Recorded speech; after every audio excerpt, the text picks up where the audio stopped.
नमस्कार, आपण पाहत आहात सत्य घटनांचा वेगवान आढावा दख्खन न्यूज नेटवर्क। आजच आमच्या चॅनलला सबस्क्राइब करा व अपडेट रहा। सुप्रीम कोर्टाच्या निर्णयामध्ये पॅराग्राफ 170 की 171 आणि त्याच्यामध्ये 184 की 182H कन्क्लूजन जे आहे, या दोन्ही पॅराग्राफमध्ये सुप्रीम कोर्टाने असं म्हटलेलं आहे की इलेक्शन कमिशनला नागरिकत्व ठरवता येत नाही। हे सुप्रीम कोर्टाचं मत आहे। तर इथे चीफ जस्टिस ऑफ इंडियाने सुद्धा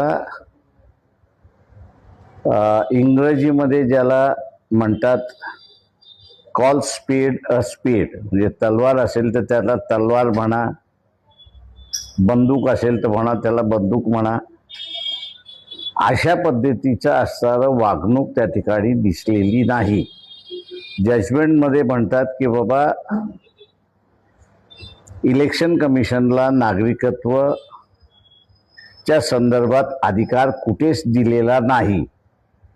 त्याच्यामुळे प्रश्न हा उभा असतो की हे नागरिकत्वाच्या नावाखाली इलेक्शन कमिशननी 90 लाख मतं आसाममध्ये, तेवढीच मतं असताना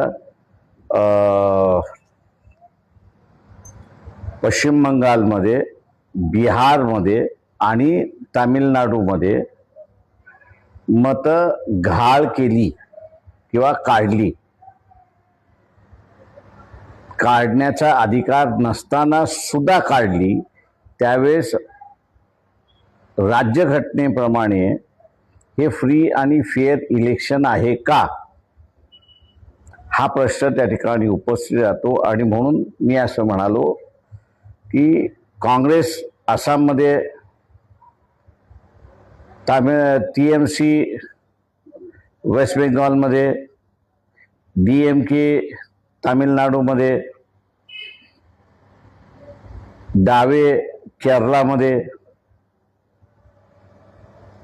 यांनी आतापर्यंत सुप्रीम कोर्टामध्ये याचिका दाखल केली नाही।